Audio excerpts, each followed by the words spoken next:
آپ دیکھ رہے ہیں گمٹی چرچ ٹی وی۔ خدا ان کے مقدس پاک کلام سے ہم تلاوت سنیں گے۔ مقدس مرکز کی معرفت لکھا گیا انجیلی بیان، اس کا 14واں باب اور اس کی پہلی 2 آیات ہم خدا ان کے کلام پاک میں سے سنیں گے۔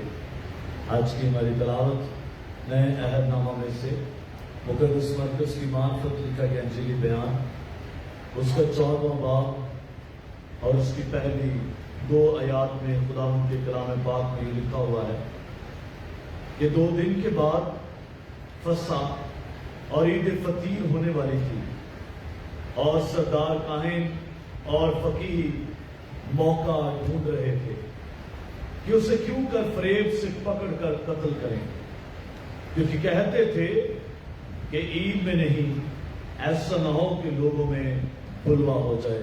خدا کا شکر اس کے کلام کے لیے، آمین۔ آئیے دعا کے اپنے سر کو جھکائیں۔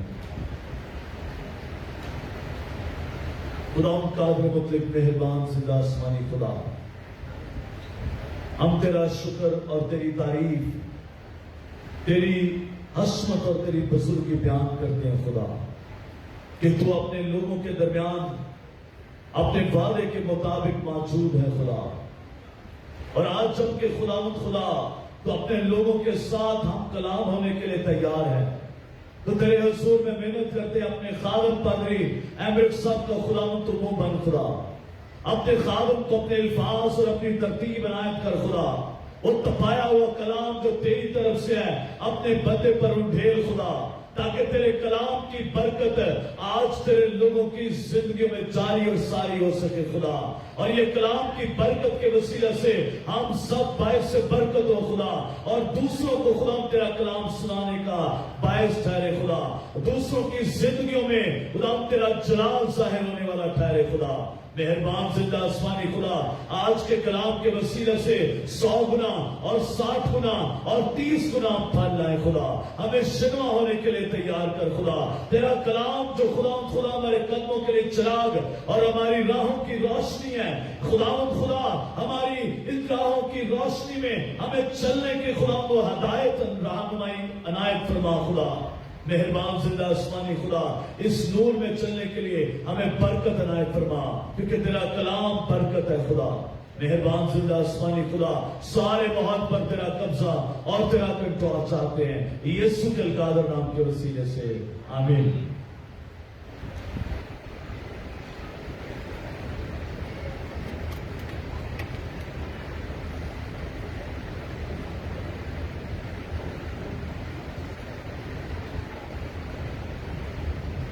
جب ہم پچھلے بہت عرصے سے مقدس مرکز کی معرفت لکھے گئے انجیلی بیان کا مطالعہ کر رہے ہیں، اور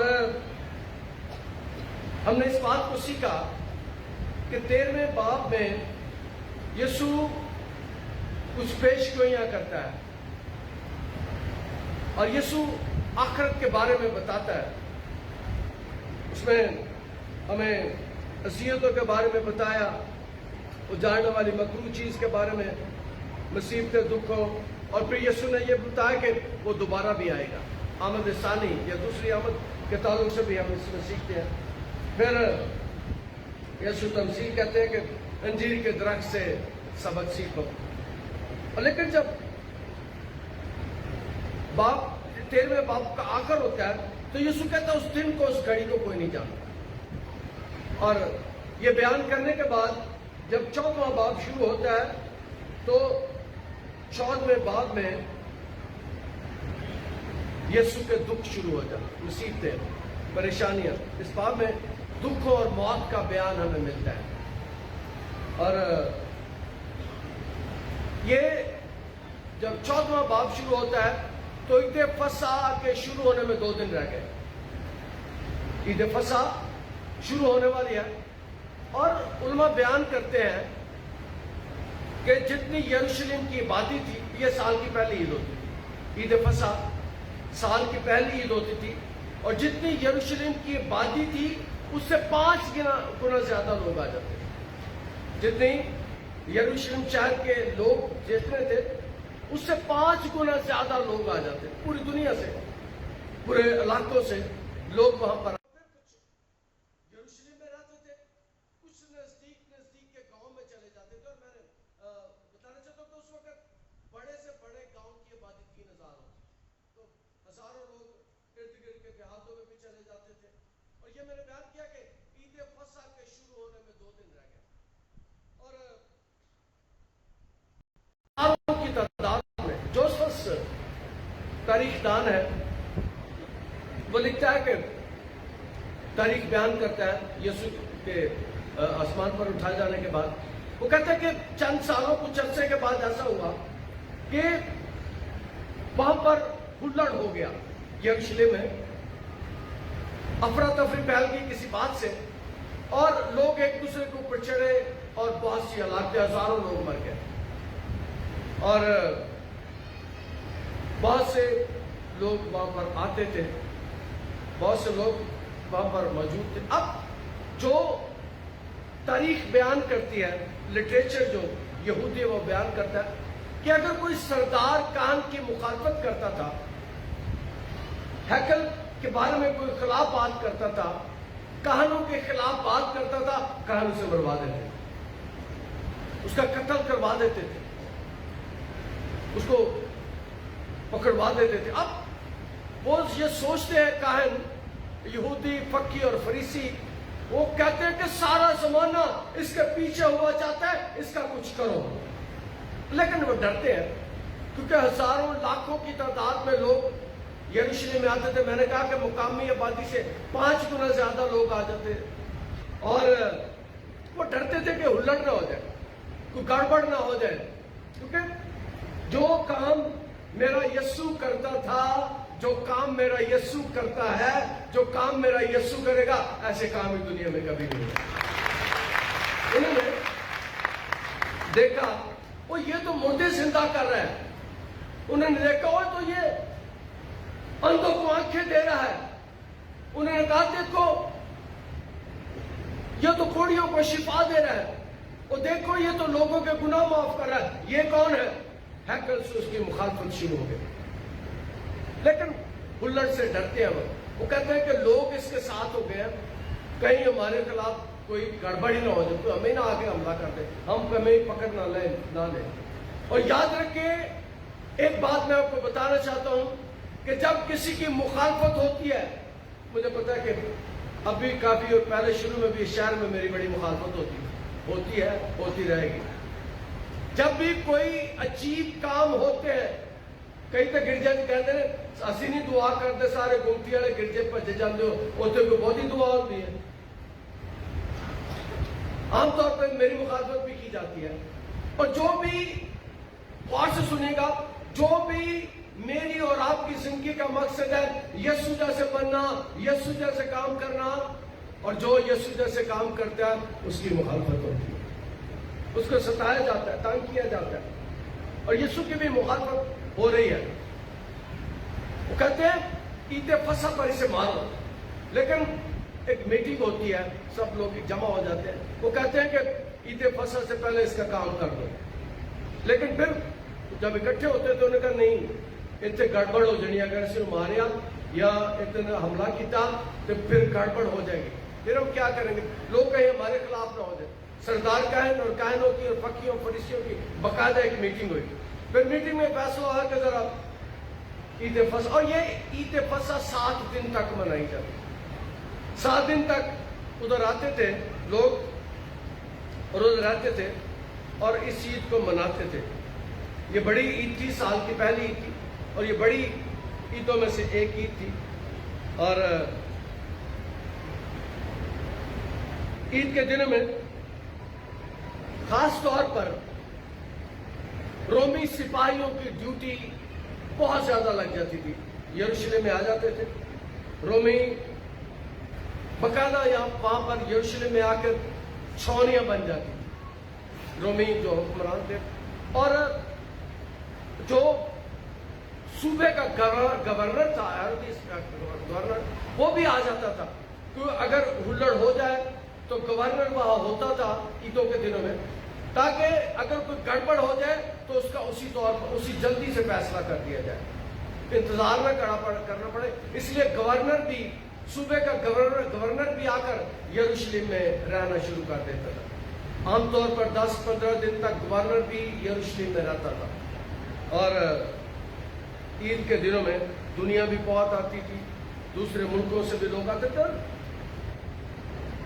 یونان سے یونانی آتے تھے، اور جب انہوں نے یسوع کے بارے میں سنا کہ یہ تو بڑے بڑے کام کرتا ہے، تو وہ پھر شاگرد سے کہتے ہیں ذرا ہماری کو میٹنگ کروا دیں استاد سے، ہم اس سے ملنا چاہتے ہیں۔ اور وہ خیال کیا جائے، علماء خیال کرتے ہیں کہ شاید یونانی یسوع کو یونان میں لے کر جانا چاہتے تھے، انہیں پتہ لگ گیا تھا کہ ادھر نہ مار دینا، ادھر انہوں نے اس کو قتل کر دینا، ادھر انہوں نے پھانسی دے دینی ہے، اس لیے یونانیوں کو خیال تھا کہ ہم اسے یونان میں لے جائیں۔ اور یاد رکھیں، یونانی اپنے علم کی وجہ سے بڑے اعلیٰ درجے پر تھے، اور وہ بھی وہاں آتے تھے، دوسرے ملکوں سے لوگ آتے تھے، اور ہزاروں لاکھوں کی تعداد میں یروشلم میں لوگ جمع ہو جاتے تھے۔ اور میں نے بیان کیا کہ ہزاروں کی تعداد میں رومی سپاہی بھی وہاں پر آ جاتے تھے، اور عید منائی جاتی تھی۔ اور اس عید کے لیے میں نے پہلے بیان کیا کہ حکم تھا 7 دن تک منائی جائے۔ احبار کی کتاب 25واں باب 5 سے 7 میں، اس میں تم 7 دن تک بے خمیری روٹی کھانا، اور پہلے دن مقدس مجمع جمع ہو، بے خمیری روٹی کھانا، مقدس مجمع ہو، اور 7 دن تک تم خداوند کے حضور آتشی قربانیاں گزارنا۔ یہ اس عید کے لیے حکم تھا احبار کی کتاب میں۔ 7ویں دن پھر مقدس مجمع ہوتا تھا، پہلے دن بھی ہوتا تھا، 7ویں دن بھی ہوتا تھا، اور درمیان آتشین قربانیاں خداوند کے حضور پیش کی جاتی تھی۔ یہ خدا کا حکم تھا۔ اور اب فسح کا مطلب کیا ہے؟ فسح کا مطلب ہے چھوڑ دینا، اور فسح کا مطلب ہے نظر انداز کر دینا۔ جو عید منائی جاتی تھی، اب 430 سال تک بنی اسرائیل قوم ملک مصر میں رہے، 430 سالوں تک وہاں انہوں نے قیام کیا، اور 430 سال کے بعد وہ مقدس موسیٰ کی قیادت میں مصر سے نکلے، اور اس عید کو منانے کا حکم تب دیا کہ جب تم موعودہ سرزمین میں جاؤ تو اس عید کو منایا کرنا کہ خدا نے تمہیں رہائی دی ہے۔ سال کی پہلی عید تھی، اور خدا نے تمہیں رہائی دی ہے، خدا نے تمہیں دشمنوں سے رہائی دی ہے، خدا نے تمہیں غیر قوموں سے رہائی دی ہے، اور اپنے ملک میں جب جاؤ جا کر اس عید کو منانا 7 دن تک، اور اس بات کو یاد کرنا کہ خدا نے آپ کو چھڑوایا، اس بات کو یاد کرنا کہ خدا نے آپ کو رہائی دی مشکلوں سے، مصیبتوں سے، دکھوں سے، پریشانیوں سے، دشمنوں سے۔ اور آج کے کلام میں سے دوسری بات آپ کے سامنے رکھنا چاہتا ہوں، جو آج بھی خدا کے گھر میں آ کر اس کی عبادت کرتے ہیں، خدا ان خاندانوں کو مشکلوں سے نکال دیتے ہیں۔ خدا ان خاندانوں کو، خدا کا یہ وعدہ ہے کہ تم میری عبادت کرنا اور مجھے یاد رکھنا، وہاں پر جا کر غیر معبودوں کی پوجا نہیں کرنا، غیر معبودوں کی پرستش نہیں کرنا، غیر معبودوں کے آگے نہیں جھکنا، جادوگروں کے پاس نہیں جانا، بلکہ خدا کہتا ہے کہ میری عبادت کرنا 7 دن تک۔ یہ بڑی عید تھی اور 7 دن تک منائی جاتی تھی۔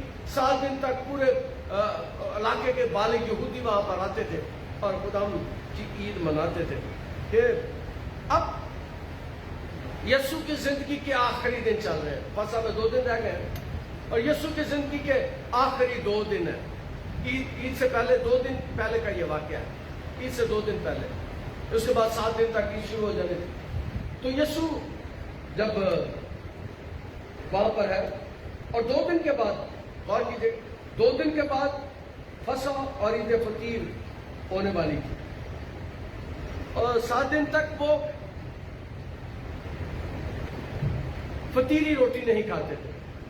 عام طور پر یہودی جو روٹی کھاتے تھے اس میں فطیر ہوتا تھا۔ آج کل بھی بہت نانی روٹی کھاتے ہیں، مہربانی کر کے نان نہ کھایا کرو، کڑندی روٹی کھایا کرو۔ یہاں اس عید پر وہ گندم کی روٹی کھاتے تھے، بغیر فطیر کو ڈالے ہوئے ازی چٹیاں روٹیاں تے چٹے نان کھانے ہیں، لیکن وہ 7 دن تک جو روٹی کھاتے تھے اس میں فطیر نہیں ہوتا تھا، اور یہ اس بات کو ظاہر کرتا تھا کہ وہ جلدی سے ملک مصر سے نکلے ہیں، جلدی سے نکلے ہیں، اور یہ اس بات کو یاد کیا جاتا تھا کہ اب بھی ہم اس بات کو یاد کرتے ہیں کہ ہم جلدی جلدی اس ملک سے نکلے اور ہم نے کوئی فطیرہ آٹا نہیں بنایا۔ یہاں پر آ کے بھی وہ اس بات کو یاد کرتے تھے۔ خدا نے کہا کہ عید کو منانا، لیکن عید والے دن، عید کے دنوں میں کوئی فطیری روٹی نہیں کھانا، اور سردار کہن اور فقی موقع ڈھونڈ رہے تھے۔ اب یہ جو واقعہ ہے، یہ 2 آیتیں میں نے پڑھی ہیں، یہ واقعہ تینوں اناجیل نویس بیان کرتے ہیں۔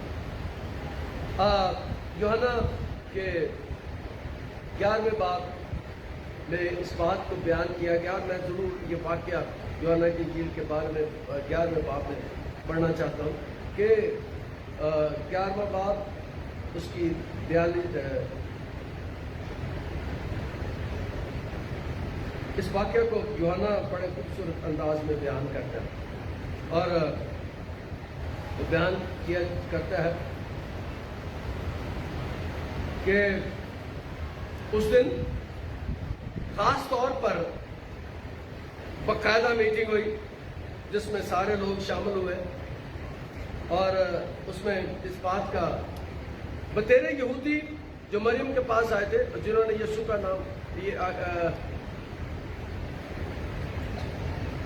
بس وہ اسی روز اسے قتل کرنے کا مشورہ کرنے لگے۔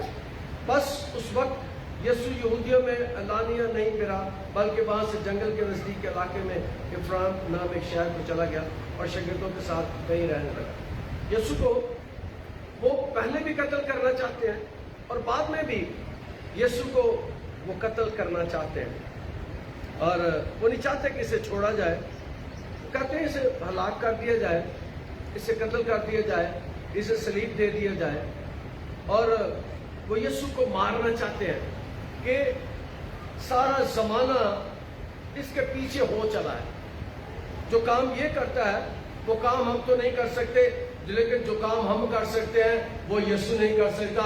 یسوع زندگی دینے کے لیے آیا تھا اور وہ زندگی لیتے ہیں۔ یسوع لوگوں کو زندگی دینے کے لیے آیا تھا، لیکن یہ یسوع کی زندگی لینا چاہتے ہیں، اور کلام مقدس میں اس بات کو فقیر ڈھونڈ رہے تھے کہ اسے کیوں کر فریب سے پکڑ کر قتل کرے، اور وہ یسوع کو وہ والی موت دینا چاہتے تھے جو اس وقت سب سے خطرناک تھی، مارنا چاہتے ہیں اور اسے قتل کرنا چاہتے ہیں۔ لیکن یسوع جس عید پہ جو غور کرنے والی بات ہے، یسوع اس عید پہ اپنی قربانی کی تیاری کرتا ہے، کیونکہ خدا 430 سال کے بعد بنی اسرائیل قوم کو وہاں سے چھڑا کر لے آیا، وہاں سے رہائی دی، اور یسوع پوری دنیا کو رہائی دینا چاہتا تھا۔ اس موقع پر یسوع پوری دنیا کو رہائی دینا چاہتا تھا۔ میرا یسوع صرف اس ملک کے لیے نہیں تھا، میرا یسوع پوری دنیا کے لیے تھا، اور پوری دنیا کو رہائی دینا چاہتا تھا، پوری دنیا کو گناہوں سے رہائی دینا چاہتا تھا۔ وہ صرف ایک قوم کے لیے نہیں ہے، اور اسی وجہ سے ایک قوم نہیں بلکہ سارے لوگ میرے یسوع پر ایمان لے آئے، سارے لوگ اس کے پاس آتے ہیں، آج بھی، کل بھی، اور ہمیشہ اس کے پاس آتے رہیں گے۔ وہ کہتے ہیں اسے ڈھونڈ رہے ہیں، فقیر موقع ڈھونڈ رہے تھے کہ اسے کیوں کر فریب سے پکڑ کر قتل کرے، کیونکہ کہتے تھے کہ عید میں نہیں، ایسا نہ ہو کہ لوگ بلوا ہو جائے۔ وہ کہتے تھے ایسا نہ ہو کہ بلوا ہو جائے، لوگوں سے ڈرتے ہیں، لوگوں سے گھبراتے ہیں، لوگوں سے پریشان ہوتے ہیں کہ بلوا ہو جائے گا۔ اور میں نے بیان کیا کہ ہزاروں کی تعداد میں لوگ وہاں موجود ہوتے ہیں، وہ ڈرتے تھے کہ کہیں ان پر ہی حملہ نہ کر دیں لوگ، کیونکہ یسوع اس لیے آیا تھا کہ وہ لوگوں کو رہائی دے، آزادی دے، شفا دے، تسلی دے۔ اس کے پاس جو کچھ تھا، اس کے پاس جو کچھ ہے، وہ کسی اور کے پاس نہیں۔ جو کام میرا یسوع کر سکتا ہے، جو کام میرا یسوع کرتا تھا، اور جو کام میرا یسوع آج کر سکتا ہے، وہ کوئی اور نہیں کر سکتا۔ اس لیے اس کی مخالفت اور اس کے مارنے کے دن یہاں سے 14ویں باب سے آگے ہم دیکھیں گے کہ اس کے ہلاک کرنے کے دن شروع ہو گئے، اور جو اسے ہلاک کرنا چاہتے ہیں، جو اسے مارنا چاہتے ہیں، وہ جانتے نہیں کہ جسے ہم مار رہے ہیں وہ کبھی نہیں مرے گا، وہ تیسرے دن مردوں میں سے جی اٹھے گا۔ جانتے وہ نہیں جانتے تھے کہ جس کے ہلاک کرنے کی ہم پروگرام بنا رہے ہیں، جس کو مارنے کا ہم پروگرام بنا رہے ہیں، اس نے موت کو شکست دے دینی ہے۔ اس نے بہت سے مردوں کو پہلے سے زندہ کر دیا۔ اس نے اس بات کو ثابت کیا کہ میرے پاس موت اور زندگی کا اختیار ہے، جسے وہ ہلاک کرنا چاہتے ہیں۔ اس لیے میں یہ بات جانتا ہوں کہ اگر ہمیں کوئی زندگی دے سکتا ہے تو وہ یسوع دے سکتا ہے۔ ہمیں بھی اپنے خاندانوں میں، اپنے گھروں میں اس کے پاس آنے کی ضرورت ہے۔ ہمیں بھی چرچ میں اس کے پاس آنے کی ضرورت ہے، کیونکہ وہ دنیا کو حیران کر سکتا ہے، وہ دنیا کو پریشان کر سکتا ہے، وہ دنیا میں عجیب کام کر سکتا ہے۔ جو کام میرے یسوع کے پاس ہے وہ کسی اور کے پاس نہیں۔ اس لیے مجھے اور آپ کو یسوع کے پاس آنے کی ضرورت ہے۔ خداوند آج کے کلام کے وسیلے سے میں برکت دے۔ آپ دیکھ رہے ہیں گمٹی چرچ ٹی وی۔